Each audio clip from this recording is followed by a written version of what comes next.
If there are no further questions for the Chair of the Select Committee, that brings us to the backbench debate on St George's Day and English affairs. Adam Jogee to move. Thank you very much, Madam Deputy Speaker. I beg to move that this House has considered the matter of St George's Day 2025 and English affairs, and I am very grateful to my colleagues who have co-sponsored this debate and wish all those right across our island home a belated but very happy St George's Day.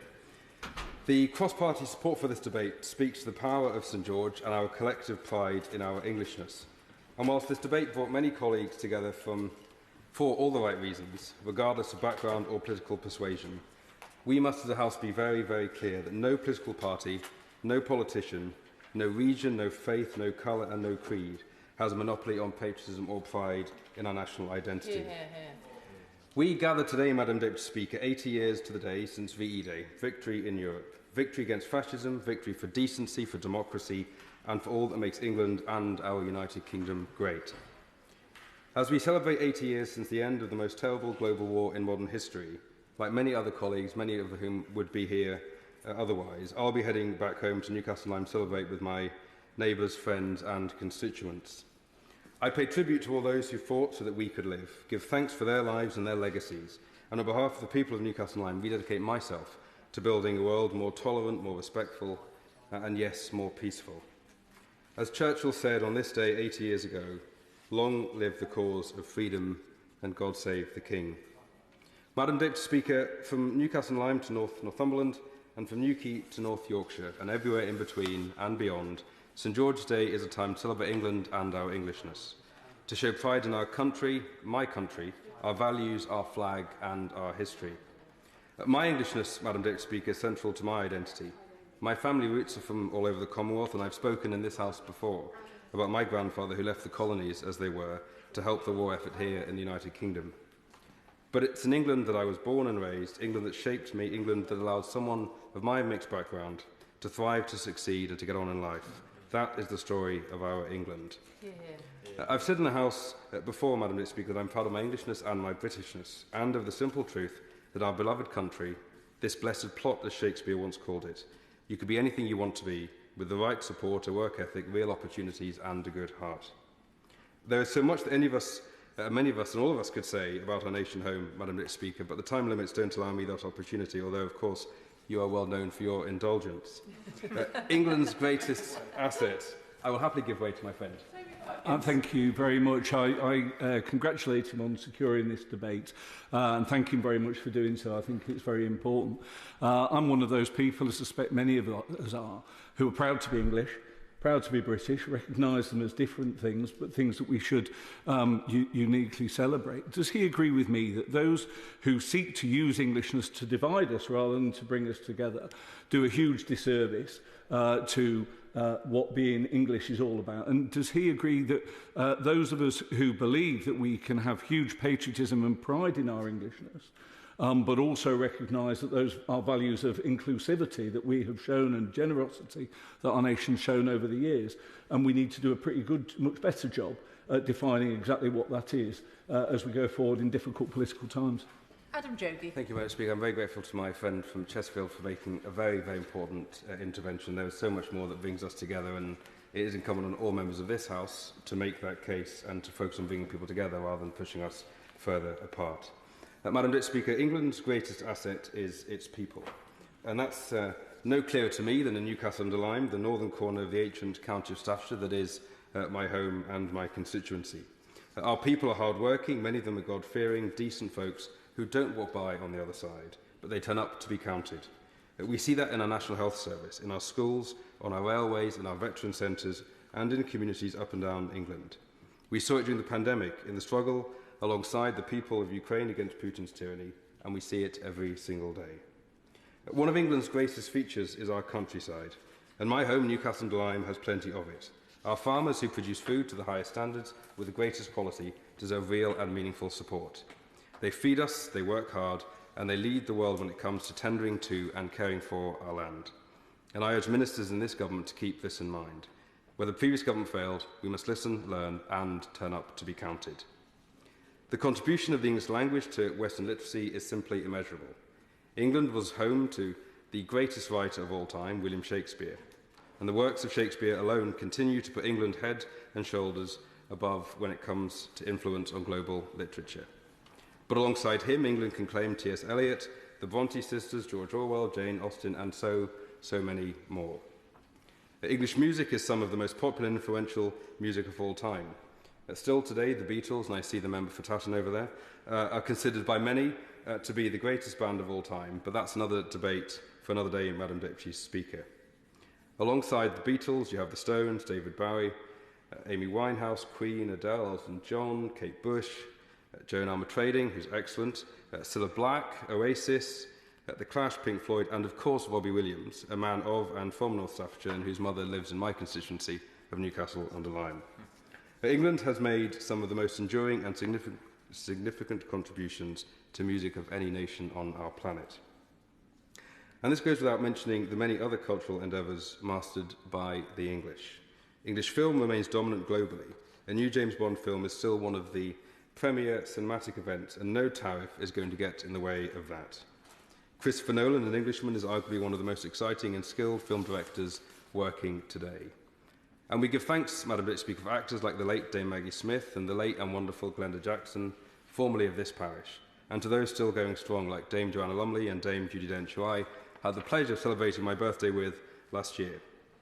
As the birthplace of Reginald, a story for another day, Madam Deputy Speaker, as the birthplace of Reginald Mitchell, the designer of the iconic Spitfire plane, home to university, birthplace of a Prime Minister, albeit he moved to Australia to serve in that high office, and the home of the founder of the modern circus, Philip Astley, the ancient and laurel borough of Newcastle-under-Lyme has left its mark on English history and English culture.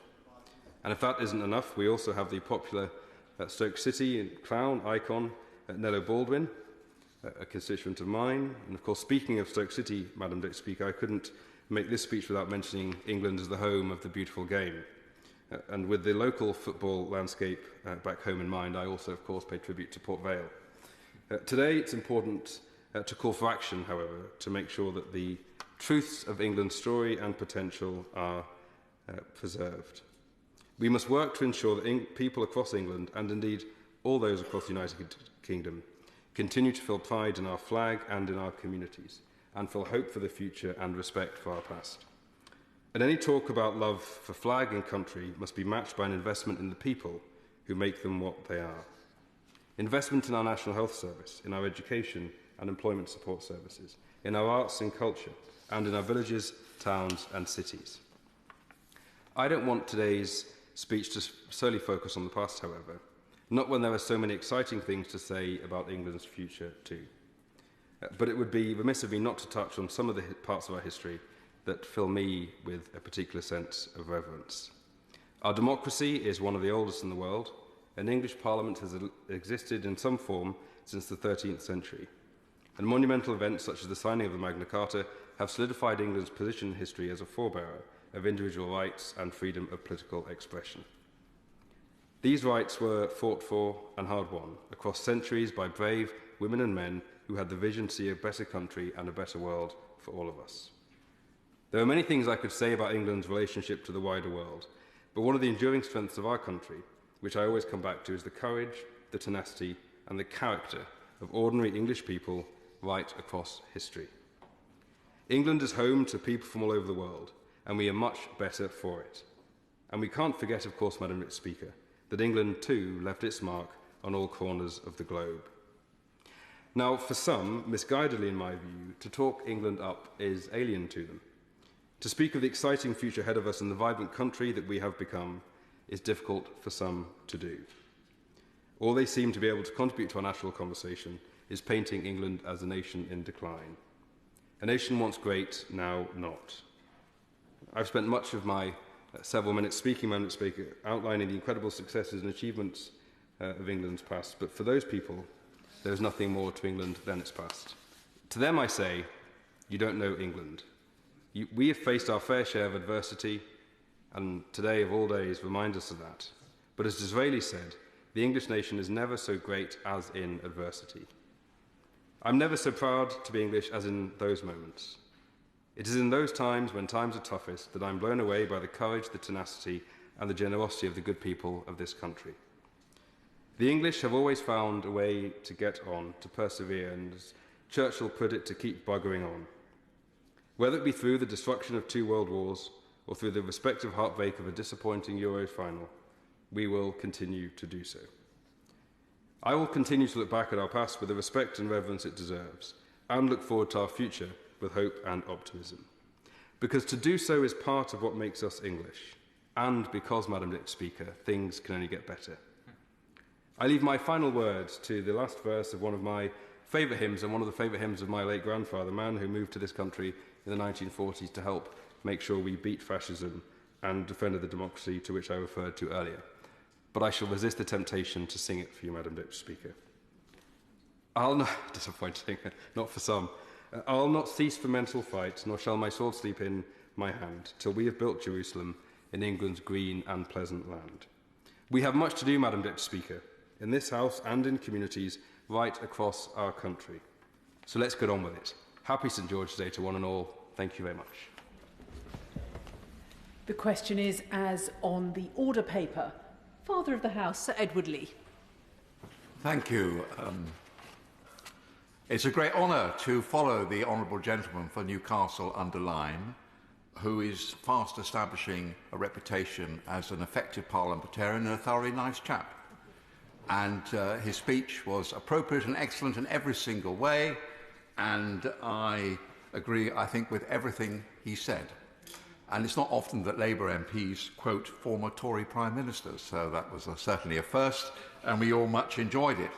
And of course, quite rightly, as we all do, he mentioned the famous people from his constituency. Well, I can match that from Lincolnshire, of course.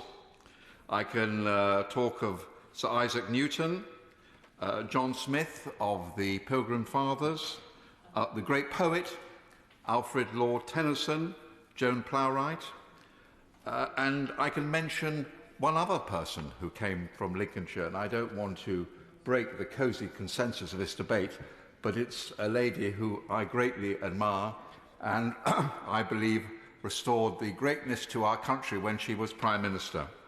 I don't even need to mention her name, she's so famous. St George, of course, is a saint. He wasn't English, of course, and when the far right try and capture the flag of St George, perhaps they should remember that. He was actually an Anatolian Greek. And I think it's quite good that our national saint is actually not English, and we virtually know nothing about him. And what we do know is based purely on legend and is almost certainly wrong. And I think that says much about the easygoing nature of the English people. We're surrounded by saints here. In the Undercroft, we have St Ethelreda, St Edward the Confessor, St Margaret of Scotland, St Edmund, and many more. And in central lobby, of course, we have the four great patron saints of our countries. And there's a well-worn joke, of course, about St Andrew being on the way to the bar, St Patrick on the way to the exit, St David on the way to us, where we all like talking, and St George on the way to the Lords. And saints, of course, unite, politicians divide. One of the things that I've expressed many times in this chamber, rather than an unfashionable point of view, but I briefly mention it, is the importance of religion in binding people together. Religion in an ecumenical basis, being proud of your religion, of its social ethos, in mentioning that all the great religions have much the same sort of moral creed, and I think the decline of religion in England has been rather sad, and I think it is a unifying and should be a unifying factor. Now, the theme I want to talk about, just so I just don't indulge entirely in cliches, is that the whole essence of a nation is a sense of community, that everybody is together in this project and we all do our bit. And sadly, there has been a decline in this sense of community in our nation.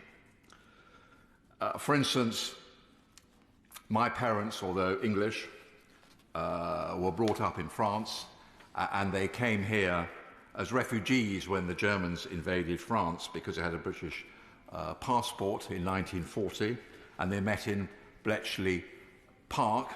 So they had a very sort of mixed upbringing, but they had a complete dedication to this country. And I remember when my mother was really very old, she would still insist, despite being very infirm, on tottering off to the polling booth. That sort of generation, the wartime generation, and we're celebrating them particularly today, had an absolute sense of duty and community. And I think we want to recreate this. Now, let me make one or two points that may be more controversial. But there are some factors which are breaking our sense of community. And frankly, we all saw from the results last week, they are fueling a feeling of disillusion. One, of course, is illegal migration. And I think we've got to understand that this really infuriates everybody. It doesn't just infuriate right-wing people who don't like the idea of migrants. It also fuels many people, working people who are working hard, who feel that there are some people taking advantage of this. Now, I don't want to make any criticism of migrants. I don't want to attack them personally. I mean, take a Somali migrant. Why is he trying to come here? Because for generations, for hundreds of years, his family could fish off the coast of Somalia. Then we in the West sent in huge trawlers to take all the fish away, took away his livelihood. So he then resorted to piracy. Quite rightly, we then sent in warships to deal with that. So once again, they were starving. So he's now on the way to here. So I don't think that we should approach this issue of migration in any sort of way which is nationalistic. What I liked about the Honourable Gentleman's speech, it was patriotic, not nationalistic, and it tried to heal divisions. But the fact is that illegal migration is an open wound in our society. It's not just the cost of it, of £4 million a day spent on hotels. It's also a sense for many people in our country that people who could apply for asylum in the proper and normal way are bypassing the route. And we've seen from a study in the Daily Telegraph this week how easy it is to pay a people smuggler, how easy it is to come over here and be put in a hotel, how easy it is to just act as a courier. And that is really infuriating people. And really our fate in the Conservative Party, because we're no longer in power, of course, is very much dependent on the Labour government in this, in solving this problem. And they're going to have to solve it because we cannot go on as we are. It is fueling a great sense of anger in the nation. And they have to get a derogation, as I've argued many times, from the Strasbourg court in order to arrest and detain and deport people. And then this horrible trade will stop immediately. And of course, there is a humanitarian point to be made here that these people smugglers are putting lives at risk and people are dying. And they are feeding on human misery. So we can't do much about it in the Conservative Party, but Labour is now in power. And my advice to them is that if they want to resist this sense of disillusion in society and people turning away from both the Labour Party and the Conservative Party, they have to do something about it. And they have to do something about legal migration too. A great sense of people who are working hard here, that people are pouring in or have poured in, and I blame my government as much as I don't make a party political point here. The Labour Party has taken over a different issue. We all know the reasons to do with the pandemic and all the other excuses and how we had to keep the NHS going and our care homes. But the fact that the Conservative government allowed 1 million people in here legally last year is absolutely infuriating people. It's depressing wages. It might be good for overall GMP, but it's certainly bad for individual wealth. So again, we can do very little about it in the Conservative Party, but really the government needs to act. I know they are trying to make steps. And why is this relevant to the point of debate about St George? It's about trying to recreate a sense that we are one nation, that everybody works hard, everybody pays their taxes, we get benefits such as free health, free education. When we fall ill, we are helped by the state. I was only talking to a constituent today, and she's clearly a lady in some distress. can't move, but she's just had her PIP cancelled. She's been told she has to work from home. She can't work from home. She hasn't got those sort of skills. More and more people are feeling angry that they've done their bit, they've worked hard, but when they fall ill or need benefit, they're not being helped. And we have to all work together to try and get that sort of, I know it's a bit of a cliche, but that sort of sense of the wartime spirit, where everybody mucked in, everybody had a job, everybody did their bit, and there were frankly very few free loaders. And again, from representing an agricultural constituency, you might think, why am I now getting on to this subject? But again, it's a sense of people feeling that government doesn't understand their point of view in agricultural constituencies. We're all in favour of green energy in Lincolnshire. We are leading green energy in terms of wind farms in the North Sea. There's no opposition to them. But we are angry that entrepreneurs are just importing solar panels from China made by slave labour, covering 10,000 acres in my constituency with no proper local planning. So we're not against solar farms, we're not against the Secretary of State for net zero. We just want a sense of fairness, that local communities have some say in this, and there is some sense of proportion. So I think I've said my bit. I congratulate the honourable gentleman, and I hope we have a very good and worthwhile debate. Dan Aldridge. Thank you, Madam Deputy Speaker. I want to first congratulate my honourable friend, the member for Newcastle-under-Lyme, for securing this important debate. It is poignant that this debate is happening today on the 80th anniversary of Victory in Europe Day, a day to commemorate the sacrifice, bravery and resilience of so many, as well as the courage to stand up for what is right. This, to me, is the embodiment of St George's spirit. Sometimes the magnitude of the privilege of being this place really hits home, and today is one of those days. Looking around, I'm thinking more than I usually do of the sacrifices of so many veterans and current service personnel from Weston-super-Mare, Wirral and the villages across the country and the Commonwealth. I've thought more deeply than I probably ever have done about the sacrifice of my own dear grandparents during the Second World War, and the sacrifices of my very loved family members currently serving our country in the Royal Air Force. It is such a privilege to stand here in this place and pay tribute to them in the spirit of St George and all the good that he can represent. In the past, St George's Day was marked with grand festivities across the land, with feasts, parades, community gatherings, and they brought people together in celebration of what it meant to be English. If ever we've needed to revive that spirit, I think it is now. We should take full advantage and celebrate our shared heritage and rebuild pride in our country and hope for the future. Because, Madam Deputy Speaker, patriotism is much more than rose-tinted nostalgia, and it is not the preserve of one political party or ideology. Too often, patriotism is wielded as a weapon, its true meaning lost in the noise of performative gestures and narrow nationalism. But the patriotism that I value is showing up for the people, places and principles that define our country. This St George's Day, I launched a campaign in Weston-super-Mare to make St George's Day a bank holiday. And I invited my constituents to add their support to the campaign, and I was struck by the variety of responses that we received.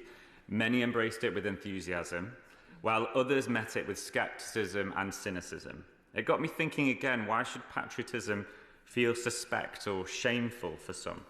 We need to own it, because this love of our country is not exclusive to any one faction or class. It's deep pride in who we are, our shared values, common ground upon which we all stand. True patriotism is not about clinging to an idealised past either, in my view. It is about striving for a fairer, kinder, more just future. It's about compassion, decency, the rule of law, and a good dose of common sense. And it's not blind loyalty either. It's principled commitment to making this country better for everyone. For me, patriotism is about the everyday things in life that make England the best place in the world to live. It's walking along Sand Bay Beach in my constituency as the sea breeze whips through the air and the rain batting us in the face, making sure that we feel alive. It's listening to my favourite Frank Turner album, England Keep My Bones, bursting with pride about the country that I'm from. It's fish and chips on the Grand Pier, it's Wallace and Gromit, it's Victoria Wood on TV, and it's a pot of tea to warm up after taking the dogs for a walk around Ashcombe Park. It's also standing up to the injustice, caring enough to say that we can do better than this. Loving your country doesn't mean settling for the way things are, it means striving for how things could be.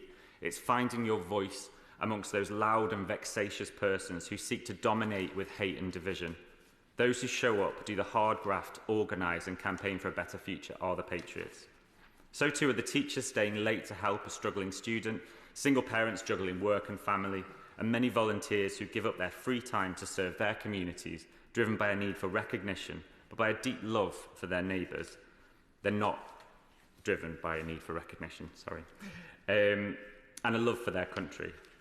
These are the everyday patriots, the ones too often left out of the national story. Meanwhile, there are those who wrap themselves in the flag while eagerly chipping away at the values it represents: equality, freedom and justice.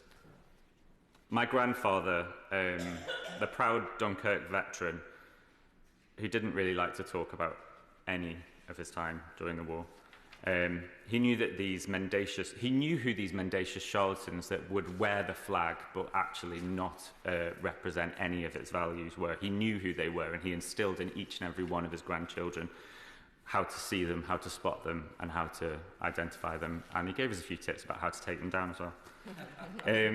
It's time we reclaim patriotism as a unifying force for good. We should not shy away from it. We should own it, because what is more patriotic than striving to make this country fairer, kinder and more inclusive? From the suffragettes to striking miners, from steel workers to civil rights campaigners, our country has always been full of people who love this country enough to demand better. If we abandon patriotism to those who use it as a blunt instrument of exclusion, we allow its true spirit to be distorted. We must champion a different kind of patriotism, not performative or exclusionary, but principled and inclusive, one that honours and supports our armed forces, but also the carers, the bus drivers, the immigrants working tirelessly in our health and care system to look after our sick and elderly. Loving England does not mean pretending everything is fine. It means caring enough to fix what is not. It means believing in the uniqueness of our communities, the warmth of our people, the promise of our future, and it means making sure that every single one of us, regardless of background, is part of that story. So let's renew that commitment, not just to symbols and ceremonies, but to real, meaningful patriotism, the kind that brings people together, that strives for fairness and justice, and that dares to imagine a better country for all. Thank you. I call Andrew Rosindell.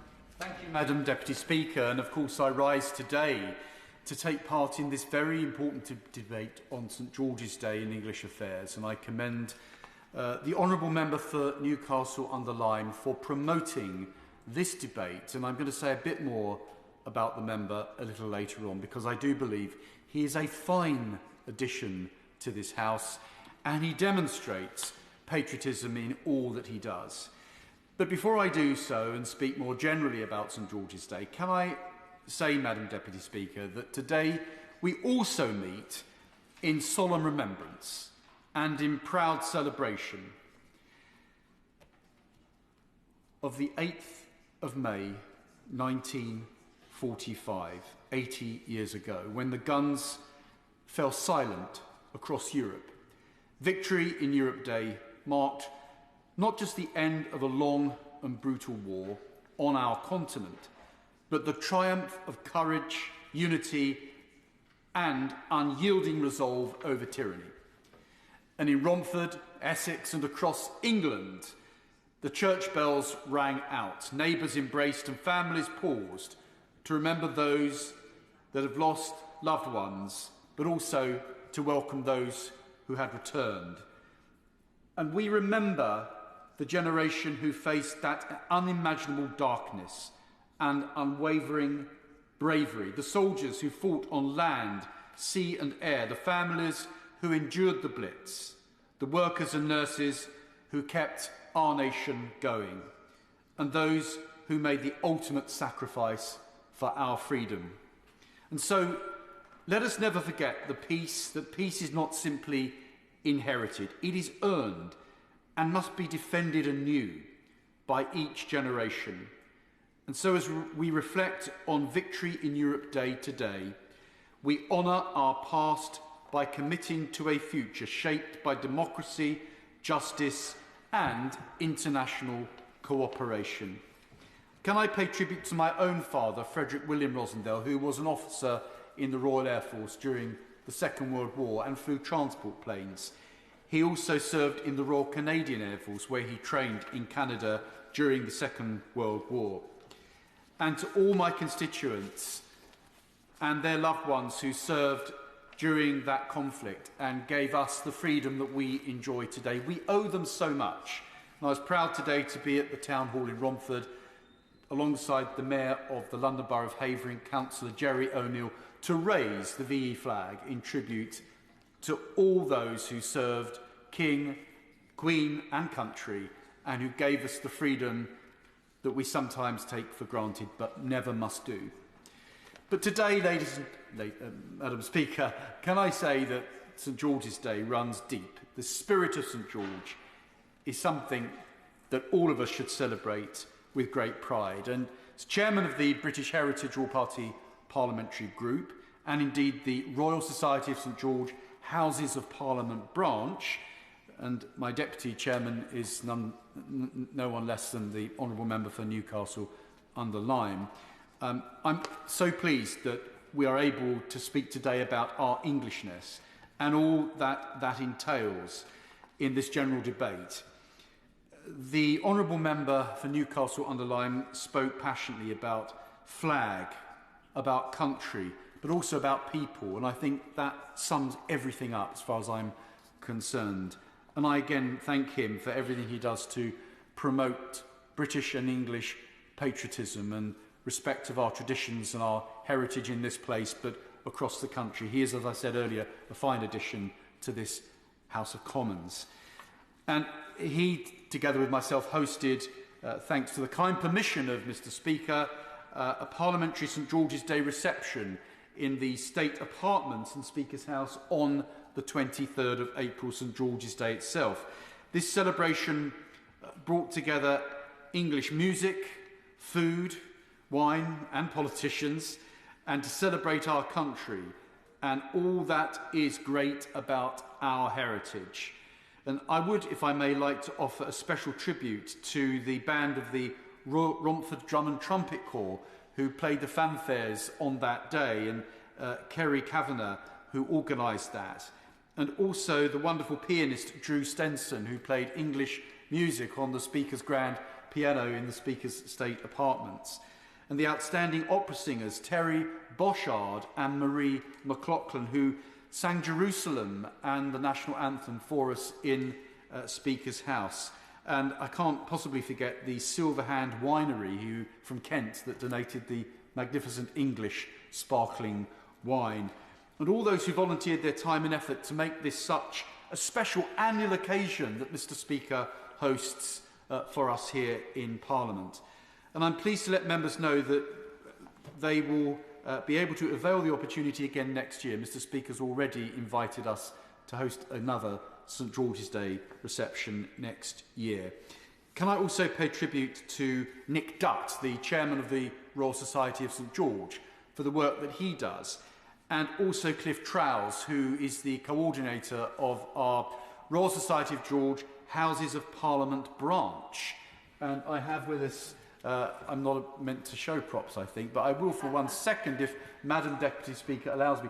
This is the foundation charter of our branch here in Parliament, which was inaugurated on the 23rd of April 2009, the foundation charter of the Houses of Parliament branch of the Royal Society of St George. And I invite all honourable members of all parties and of all sides of the House, and indeed members of the other place, to join the Royal Society of St George here in Parliament to show support for England, our traditions, and the magnificent work of the Royal Society, not only in this country but throughout the world. And on that day, on the 23rd of April, 2 weeks ago, may also pay tribute to Tony Appleton, the magnificent town crier of Romford. He's also a royal town crier. He announces royal births outside of Buckingham Palace, but he's the Romford town crier, and he was here to ring the bell and announce the order of service for the day. And finally, of course, Barry Hearn, OBE, who kindly supported the event this year so generously. But the Honourable Member for Newcastle-under-Lyme mentioned some great people of culture and history in our country, and national treasures. But he forgot a few, and if I don't mind mentioning one or two that regularly attend our St George's Day celebrations here in Parliament. Of course, Sue Pollard. We cannot forget Sue, who comes most years to our St George's Day event. And to Patty Boulay, OBE, who also attends and regularly sings for us in Speaker's House. And finally, Vicky Michelle, MBE. Hello, hello, of course. And what better person to have and remember on this day of VE 80 as well. So thank you to Madam Deputy Speaker. If she could convey our thanks to the Speaker for hosting that wonderful event, and I hope that honourable members will join us next year. Although the great feast day of St George, the patron saint of England and Englishness, is now celebrated with zeal in this place and in many towns and villages across our country, it is notable that in a wider cultural and civic life, the celebration of Englishness can sometimes be frowned upon, and even that English culture demeaned by some. This is part of the reason for the existence of the Royal Society of St George, under the royal patronage, has the noble object of promoting Englishness and the English way of life, which I am proud to support both as a Member of Parliament and as Chairman here of the branch in the Houses of Parliament. It is, however, important to note that the need for greater recognition and appreciation of England and her people runs beyond the level of culture, but deeply into the roots of our constitutional and our devolutionary arrangements. Under the devolutionary arrangements enacted at the turn of the century, with pieces of legislation like the Scotland Act creating the Scottish Parliament, regional parliaments were also created. For the first time in centuries, the unifying linchpin of these islands, the Crown in Parliament, seemed to have been wrenched out of place. This has and is demonstrably true, weakened the national unity of our nation and caused some regional, nationalistic and factionalised tendencies, which run counter, I believe, to the British cultural, institutional and constitutional heritage. Yet it is the reality we must operate in today, even if we do not relish it. Perhaps the most intellectually consistent response would be to advocate for the reversal of devolution, but there is, of course, unlikely to be such a political appetite today. What must, in any case, be acknowledged is that England, the most populous region with the biggest economy, is the only home nation not to have her own devolved parliament. This has created a democratic deficit in which the proud people of England, such as those in my constituency of Romford, Essex, are left with a rich cultural heritage, as I've outlined earlier, and without a fully developed but a rather diminished democratic voice. Honourable friend, allow me. I certainly will. Please spare us another Parliament.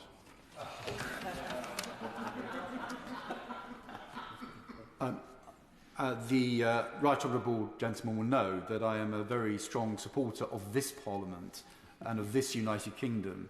And I was not, of course, a member of this House when devolution was introduced. But had I been here at the time, I would have most certainly not voted to break up our United Kingdom in the way that we have done by creating different parliaments and assemblies across the United Kingdom, including the Greater London Assembly, which I would love to see abolished very soon. I certainly will.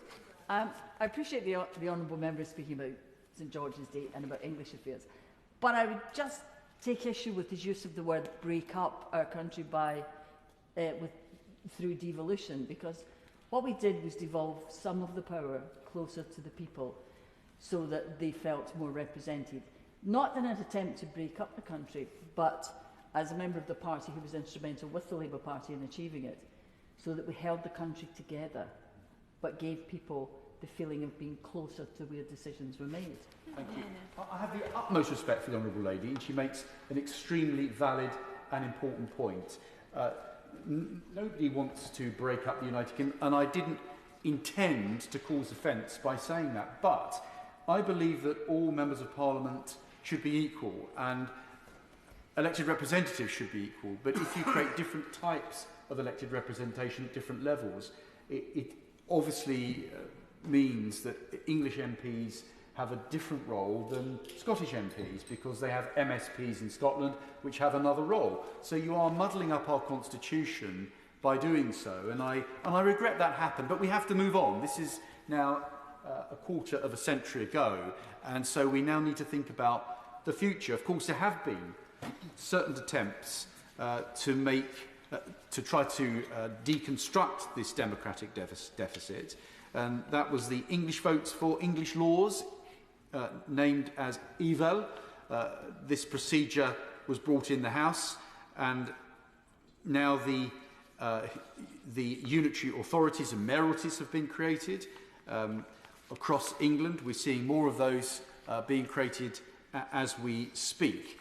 The former procedure, the creating of mayoralties, I believe, is too remote, and the procedure to make these meaningful to appeal to people who feel ignored are looked at with contempt. They're not supported, I don't believe, by most people. I think they believe in local democracy at a truly local level, and that is not solved by creating vast regional mayoralties and vast assemblies that are not really in tune with local people in local communities. There may be merit in the new devolutionary arrangements being considered at local government level, but these will only be effective if they address the cultural, economic and political realities of the localities with which they are concerned. And for example, yesterday I led the adjournment debate about the London Borough of Havering and Essex devolution. Apparently, Havering is not allowed to be considered to be part of the Essex devolution. And in that debate, I highlighted how successive regional London authorities and now plans for Essex devolution have ignored local Essex identities of my constituents, particularly in Romford. And this has happened, I have to say, under successive governments. And the historic counties will play a very important part in this as well, as part of the patchwork of traditional England. And I urge the Minister, I hope the Minister will take this back, but maybe the historic counties and the ceremonial counties could be aligned together to avoid the muddle and the confusion that I and many members have to debate with people over whether places like Romford are really Essex or whether we're London, what are we? It muddles a lot of people's minds about this and creates a lot of confusion, and it does need to be resolved. And so aligning the historical and the ceremonial counties, I think, would go a long way to solving that, meaning local government can be purely for administration and purely for provision of local services and not actually mix up people's local identities. And so I therefore request that the government open up a discussion and a plan for restoring all the facets of the English way of life so that my constituents no longer feel that they are being ignored. It is an obvious but integral point that any attempt to deconstruct and replace the devolutionary arrangements that we currently have can only be successful if hard-working people like my constituents in Romford, Essex are heard and listened to, and I'm sure all members of the House would agree with that their constituent voices must be heard. Then English democracy might be restored to the place of pride it used to occupy, just as the English cultural repertoire that had pride of place in Speaker's House earlier this year made such an impact on so many of us. And as we reflect on our proud English history, our magnificent British traditions, the Commonwealth of Nations, the British overseas territories, the Crown dependencies, and the wider British family, and all that our forebears have achieved in giving us the magnificent land, the magnificent island nation that we have today, I can do no better, Madam Deputy Speaker, than to quote the words of Sir Winston Churchill. Advance Britannia. Long may freedom reign. God save the King. Esther McVey. Thank you, Madam Deputy Speaker, and I too want to congratulate the member for Newcastle-under-Lyme for bringing this debate to the House today. And I'm delighted to join in with members from across the House to celebrate St George's Day and English affairs. For it is only right that we take the time to celebrate our history, our heritage and our national character, to reflect on what it means to be English and come together in unity and in pride. I recall fondly as member last year as a minister marking St George's Day in Downing Street, hosting an event that brought together business leaders, charities, veterans, community leaders and voluntary organisations, outstanding members of the community, all who play a vital role in our country. And it reminded me just how proud we should be of our country.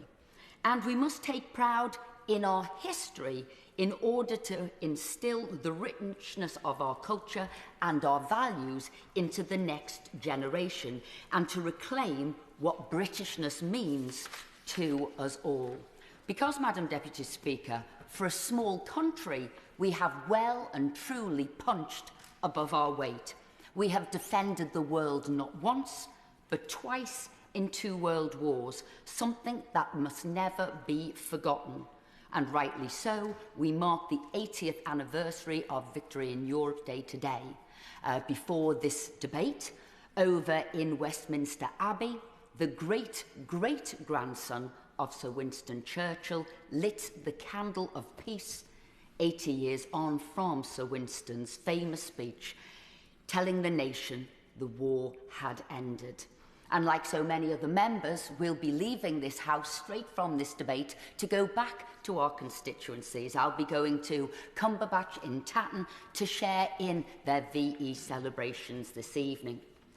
And Madam Deputy Speaker, as we reflect and commemorate VE Day, we must ask ourselves one crucial question. Have we lived up to the example set by those great patriotic individuals who fought and died for us to protect our freedoms and to give us peace? For peace and freedoms don't just happen, they are fought for. Pondering that question, and we may have different answers, we need to rethink what our duty is to one another and to our country, and to make sure that we do stand up for those same freedoms today, to protect the legacy of those who stood before us and made the ultimate sacrifice. For we cannot and must not cower to those who deny our great past, or be traduced by those who are embarrassed or denounce it. The voice of the right-minded majority must remind those detractors of what we stand for and what we have given the world. For our great country was the cradle of the Industrial Revolution, the birthplace of the computer and the internet. We gave the world football, rugby and cricket.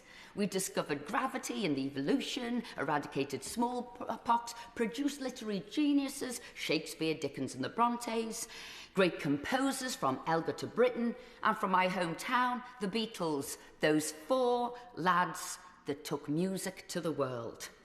And artists like Constable and Turner, and yes, even Banksy. Innovation and entrepreneurialism is in our country's DNA. It must be remembered and it must be continued. Madam Deputy Speaker, I know our English character is to be stoical, to find a queue and wait patiently in it, and not to brag. In fact, we'd rather hide our light under a bushel than extol our virtues. But now is not the time for that. In an era of speed and fast communications where facts can be lost and fake becomes real, we need to remember who we are and what we have given to the world. We are a positive voice in an ever more complicated and dangerous world. And we need to take heed of Scotland, Wales and Northern Ireland, who rightly celebrate their national days, and we must do the same too. Let us be clear, it is time for the majority of law-abiding, hard-working, patriotic people of England to have their say, to stand up for our values, values that have stood the test of time, of honour, of courage, faith and freedom. May we sing with one voice that we are proud of England, proud of Great Britain and proud to be British.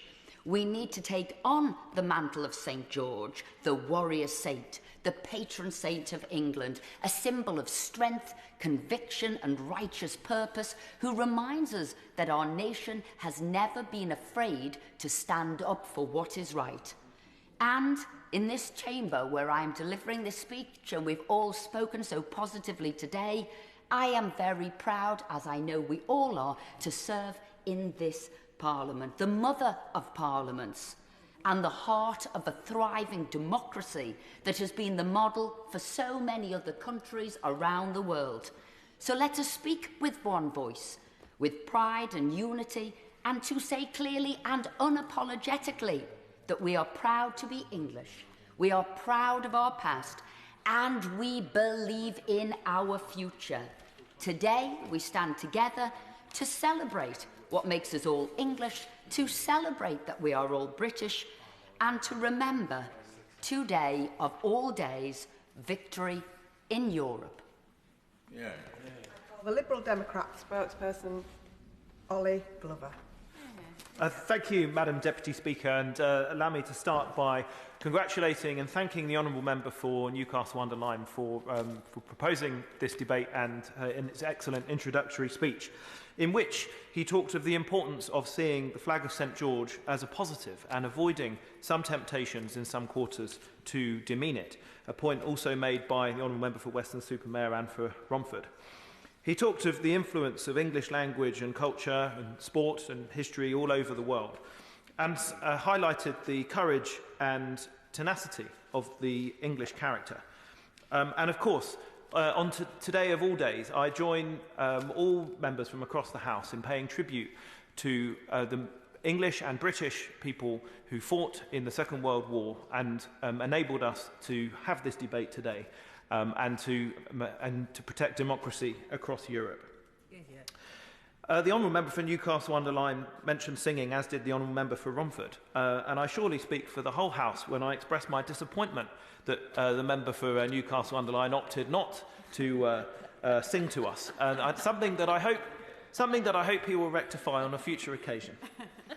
He also paid tribute to former Prime Minister Winston Churchill, as did honourable members for Gainsborough, Romford and Tatton. Yes, they exemplify public service, as do members of this House to this day. Now, the honourable member for Gainsborough took us through a little of the history of St George, and I will do a little bit more of that. Of course, legend has it that St George slew an evil dragon that was plaguing a local town and saved a princess. It is traditionally a Christian celebration, as the story goes that St George offered to kill the dragon only if the town converted to Christianity. However, the historical record points to the fact that George was likely among those who suffered for their faith during the last great persecution of the church, initiated in the year 303 by the Roman Emperor Diocletian. But in fact, it wasn't until the mid-13th century that George became firmly associated with the English nation, especially the crown and at times of war. And it wasn't until the time of Henry VIII that the St George's Cross became the national flag. Veneration of George always has had a strong popular dimension, and this was helped along by his dragon-slaying powers. Depictions of the saint in combat with the fearsome serpent date from at least the 9th century. A revival of contemporary St George's Day celebrations emerged in the 1990s, with the St George's flag now a regular feature at sporting events, in churches, local government and other public bodies. My Oxfordshire constituency of Didcot and Wantage has some important contributions to make.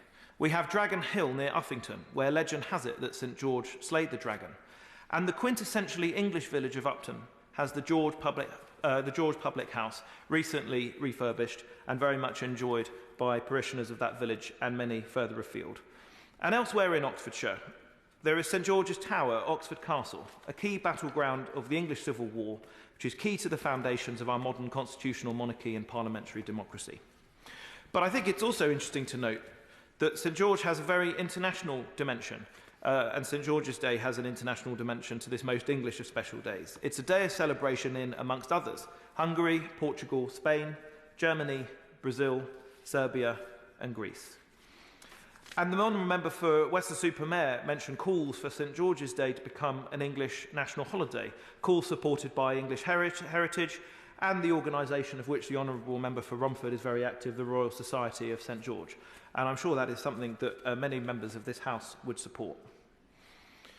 Contributions to this debate have also reflected on what Englishness means to us today.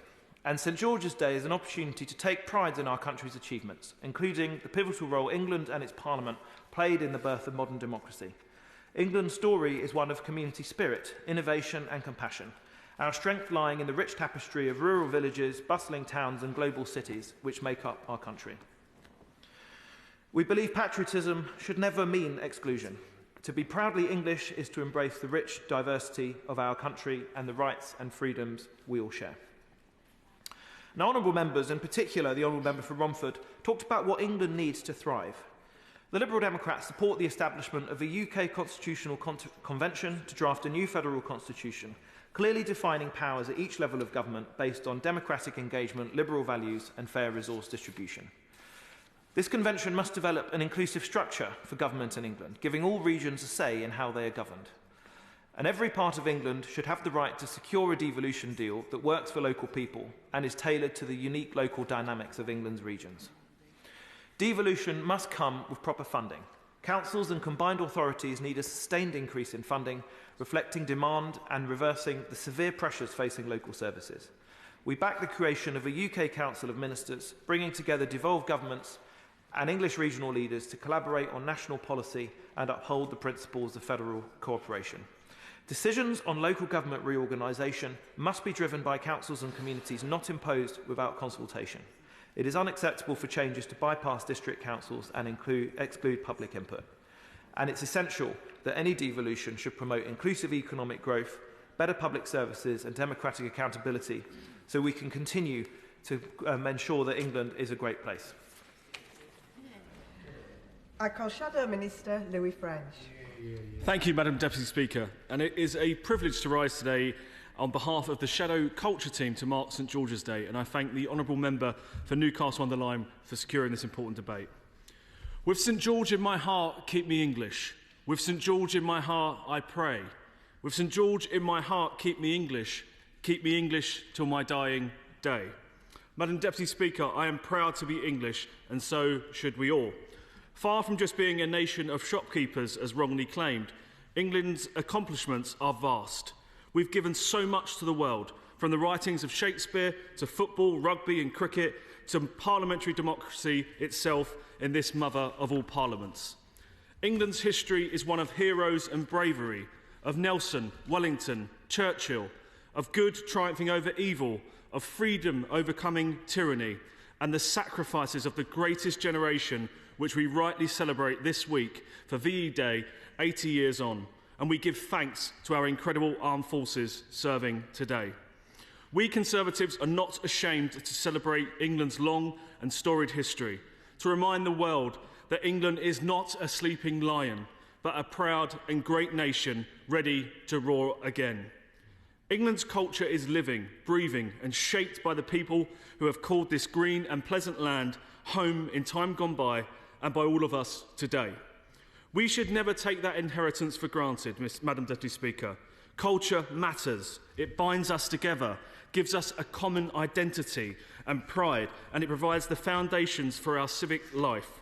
Madam Deputy Speaker, I'm sure you will agree with me that one of the most important roles of every government is to protect and promote the cultural fabric of our nation. St George is more than a figure of legend. He represents ideals as our patron saint that are deeply woven into the English character, courage, service and honour. His story has inspired generations to stand firm in defence of what is right, and it remains a powerful symbol of national unity and Christian faith. Those values and his inspiration were exemplified by those we commemorate throughout this week with our VE Day celebrations nationwide. While in this House on VE Day itself, I want to take the opportunity to recognise the immense sacrifice those veterans made for us. Madam Deputy Speaker, for our tomorrow, they gave their today. Their courage, their service and duty must inspire us all in this House. And I'm very proud as an uncle that my 7-year-old niece took my great-grandfather Jack and my great-uncle Bill's medals to her school today for their party they had in school. And with your permission, Madam Deputy Speaker, I would like to quote Winston Churchill's words 80 years ago today. "We were the first in this ancient land to draw the sword against tyranny. After a while, we were left all alone against the most tremendous military power that has been seen. But every man, woman and child in this country had no thought of quitting the struggle. This is not victory of a party or of any class. It is a victory of the great British nation as a whole." Madam Deputy Speaker, I'm sure that every member will have seen how these values are preserved and expressed not only in our institutions but in our everyday lives, throughout our history, our traditions, our literature, our music, and in the spirit of local communities around the country. We must make sure that English culture, both historic and contemporary, is properly supported and celebrated. That means protecting heritage sites, funding grassroots arts, civil society and music, championing English literature in our schools and giving local communities a stronger voice in how their stories are told and preserved. Madam Deputy Speaker, this is not about nostalgia. It is about an enduring national pride. It's about having the confidence to tell England's stories, warts and all, and to teach the next generation that our past is not something to be erased, but something to be understood and learned from. And we must be clear. English identity is not exclusionary. It is inclusive, civic-minded and rooted in shared experience. From the village green to the city high street, from brass bands to bustling markets, English culture thrives in our community, not in Whitehall, but in areas such as my home of Bexley and in every town and city across our great country. In this House, we rightly celebrate the union of our United Kingdom, but England, with its unique blends of peoples, cultures and voices, must never ever be taken for granted. So in this St George's Day debate, we on this side will continue to proudly fly the flag, not just for tradition's sake, but for what it represents, an England that is resilient, creative and confident in its future. Let us therefore support and invest in the cultural life of our nation, not only for the obvious economic return, but because our culture is the heart of our nation and we should be proud of it, every field, every hedgerow. And together across this House, let us reaffirm our commitment to telling England's story, rich, complex and full of hope, with a renewed pride. In closing, and if you will indulge me one final time, Madam Deputy Speaker, I will finish by quoting Shakespeare's Richard II. This royal throne of kings, the sceptre's isle, the earth of majesty, this seat of Mars, this other Eden, demi-paradise, this fortress built by nature for herself, this blessed plot, this earth, this realm, this England. Minister Rushanara Olly. Thank you, Madam Deputy Speaker. I want to start by congratulating my honourable friend, the member for Buckingham and Bletchley, and my honourable friend, the member for Newcastle-under-Lyme, for securing this very important debate, and the co-sponsors of this debate, the member for East Thanet and the member for Romford. We've heard, Madam Deputy Speaker, incredibly heartfelt and powerful speeches today from the Father of the House, Sir Edward Leigh, Father of the House, the Honourable Member for Gainsborough, the Member for Weston-super-Mare, the Member for Tatton, the front bench spokespersons. Madam Deputy Speaker, April 23rd, the feast day of St George, has been celebrated in England for hundreds of years and remains an enduring symbol of our heritage and national spirit. St George himself was a soldier of the Roman Empire who stood up for his beliefs, refusing to renounce his faith even in the face of persecution.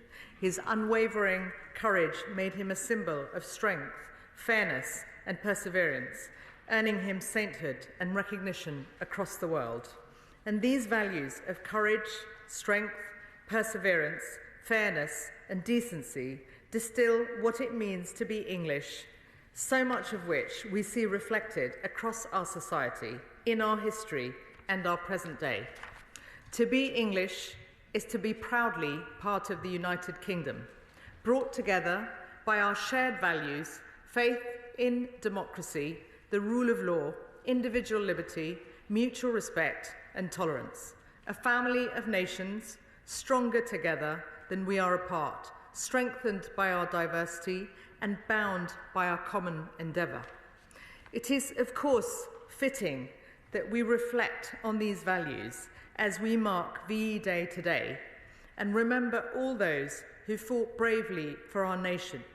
On the 80th anniversary of victory in Europe over the forces of fascism, we honour their sacrifices made for our freedom. Madam Deputy Speaker, turning to St George's Day, as we have heard throughout this debate from honourable members, St George's Day gives us the perfect opportunity to celebrate our heritage, to reflect on what makes England great, and to unite people under a shared sense of belonging and national pride. I give way to Thank the Honourable Lady for giving way. She speaks passionately about the importance of St George's Day, but would the government consider St George's Day to become a public holiday in England? I think we can learn from the wonderful example of Ireland, where St Patrick's Day is a public holiday throughout the island of Ireland. Couldn't we do the same for England? Minister. He makes a very important point. I'm not going to be able to respond with a positive answer right now, but he's a powerful advocate and campaigner, so I know he will continue to make the case to this government. Returning to my comments, Madam Deputy Speaker, England is a nation of invention and innovation, as others have pointed out. From the creation of the world's first vaccine to the invention of the computer and pioneering the World Wide Web, we've been at the forefront of technology, science and healthcare, making a global impact on the challenges that define our times. We have so much to be proud of. We are a nation of creativity and culture. The land of Shakespeare, Austen, Bronte, Newton, the land of the Magna Carta, the land of one of the oldest parliaments in the world, described as the mother of parliaments. England has given voice to the plays, literature, songs, television programmes, the films that have defined the stories we tell for generations. Honourable members have powerfully, beautifully described the rich heritage and culture that defines this nation. It's also, of course, a nation of sporting success, as has been pointed out, from football to cricket and triumphs in world cycling and Formula One and much else. England has a proud history of entrepreneurial ingenuity, from the pioneering trades of our market towns and historic mills to today's thriving tech hubs, creative startups and world-class financial centres.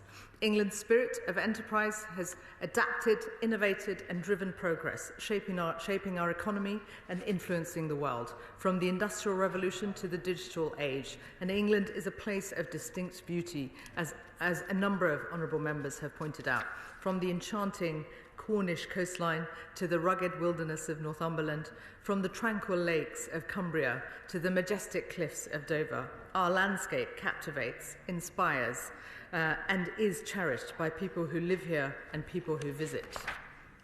And beyond the achievements lies something more powerful, our sense of service and community. We see this commitment every day, Madam Deputy Speaker, from the courage and bravery of those in the armed forces, to the compassion and skill of our doctors and nurses in the NHS, from the dedication of our teachers to the generosity of volunteers in our charities, faith groups and community organisations across the nation. Together, their efforts embody the very best of England and the United Kingdom. We are proud to be a nation that fosters opportunity and aspiration for all, where someone from a working class background can rise to become Prime Minister, and where a British Hindu can hold the highest office in our country as a Prime Minister. On a personal note, Madam Deputy Speaker, it's a great source of pride for me to be speaking today to respond to this debate as a Minister of the Crown, as someone who was born in Bangladesh, having been elected as Britain's first Bangladeshi origin MP, whose father was born in 1937, was 10 years old during partition at the end of empire, and came to this country in the 1960s to work here to make a life for himself. It's a great source of pride that Englishness and Britishness is about all of us, and that I and others in this House, as my honourable friend has also demonstrated in terms of his heritage and his background, can feel we too belong, and we are English as well as British, alongside our multiple identities. Madam Deputy Speaker, closer to home in terms of the events, the honourable member mentioned the members mentioned events at Speaker's House, Mr. Speaker's House, but also events like St George's Day, the St George's Day Festival in Trafalgar Square help celebrate our rich heritage through music, Morris dancing, although I haven't tried it. I know a number of honourable members might be inspired to try it after this debate.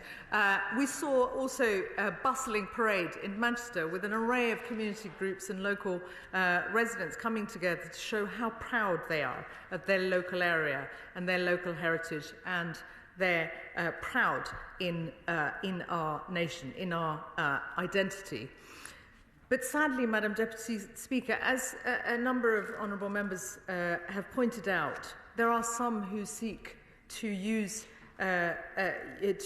seek to divide, and it's on all of us to make sure that we fight against the forces of division that seek to sow division between communities, between us, to create an idea that English national identity is an exclusive identity, that is a white-only identity. That is not the case. We see that in this debate today. We see that in the contributions that we've all made. We see that in the fact that identity is not pure. It is mixed. It is complex. And therefore, we must stand up for the values of respect, tolerance and fair play, which is the essence of Englishness, the essence of Britishness, and it is what defines us as a nation. This government is committed to investing in our communities, channeling a spirit of pride, perseverance and positivity that reflects the best of St George's Day. Through our plan for change, we are focused on what matters: easing the cost of living, restoring pride in our public services, making streets safer, building the homes people need, expanding opportunities for all, and supporting our veterans with real homes for heroes. Madam Deputy Speaker, we know that this is a start. This starts with what matters most to local communities, the place we call home. The English Devolution White Paper sets an ambitious new framework for English devolution, moving power out of Westminster. Mayors will have a range of powers across housing, planning, transport, energy, skills, employment support and more to deliver the missions we have set out to transform our country. The new £1.5 billion plan for neighbourhoods will deliver up to £20 million for funding over the next decade into 75 communities across the UK. This includes 58 communities in England, laying the foundations to kickstart local growth and drive up living standards. There is also investment in our heritage. English identity exists in our heritage and our culture, and this government will protect the places that form our communities. England's finest heritage buildings are an integral part of our culture. That is why we are providing £15 million for heritage at risk, to provide grants to repairs and conservation for heritage buildings, focusing on those sites that with most need. This will restore local heritage such as shops, pubs, parks and town halls. We're also providing just under £5 million of the Heritage Revival Fund to empower local people to take control of and look after their local heritage. It will support community organisations to own neglected heritage buildings, bringing them back into good use. As we take pride in these places, we must also protect them for the generations who walk these paths after us. Madam Deputy Speaker, We will also support our businesses and entrepreneurs to thrive, and the government will publish a new small and medium-sized enterprise strategy later this year. And we will protect our shores against external threats, against those who seek to harm our way of life or divide us, as we have shown through the biggest defence investment since the end of the Cold War, that our strength as a nation is measured not just in what we stand against, but in what we stand for: community, service, and a shared belief in a better future. And we must inspire the next generation to carry forward the best of England through education, opportunity, and the belief that no matter who you are or where you come from, you belong and you can help shape this country's future. In conclusion, Madam Deputy Speaker, I want to thank all honourable members across the House for their powerful contributions to this important debate. On this VE Day, we honour those who gave their lives for our freedom, for a better tomorrow. As the Prime Minister said at the recent St George's Day reception at number 10 Downing Street, let us take pride in our national identity and in all those who keep this country going. Thank you. Adam Jogee to wind up. Thank you very much, Madam Speaker. I'm grateful to all colleagues who've spoken in this debate and wanted to say that the Honourable Member for East Thanet had to return home for a family emergency, otherwise she would have taken part, and so too for the member for Buckingham. I'm grateful to the Father of the House for his very wise words on immigration, on faith, on communities. I'm grateful to him for his compliment to me. That'll do wonders for my reputation in the Government Whip's office. I'm grateful to my friend from Weston-super-Mare, who gave an excellent speech, no surprise. He went to school in Newcastle-under-Lyme. I am grateful to the Honourable Member for Romford. He mentioned English sparkling wine. I forgot to. It's no surprise. He's a man who keeps it successful and thriving. The Right Honourable Lady from Tatton knows that Merseyside has an important role in my family's life, and I thank her for her speedy talk through England's character and its history. I enjoyed her typically lefty reflection of the powers of Banksy. Thank her for that, but in all seriousness she gave an important speech, and like her I'm proud to be British and proud to be English. The Honourable Member for Didcot and Wantage, I thank him for his generous comments. He wanted me to sing. I want to get re-elected. I'm not sure singing would be a very good idea, and if I didn't do it here and did it at home, then my neighbour, the Honourable Member for North Shropshire, would have something to say about that too, I suspect. So I won't take up his invitation. I'm grateful to both the Shadow Minister and the Minister for their generous remarks and the uniformity of their comments. This has been an excellent debate, celebrating all that's good about England, all that we've achieved and all that we must do together. And I do say that it's no surprise that, but it's also unfortunate that there were only three parties represented in this House for the duration of this debate: the Labour Party, the Tories and the Liberals. Let that be a lesson to many in our communities up and down England. Madam Deputy Speaker, England is a great country. So much good's been done, but there is so much more to do, so let's get on with it. The question is, as on the order paper, as many as of that opinion say aye. Aye. Of the contrary, no. I think the ayes have it. The ayes have it. I'll just give a few moments for the front benches to stop over. Thank you, Madam Speaker. Thank you.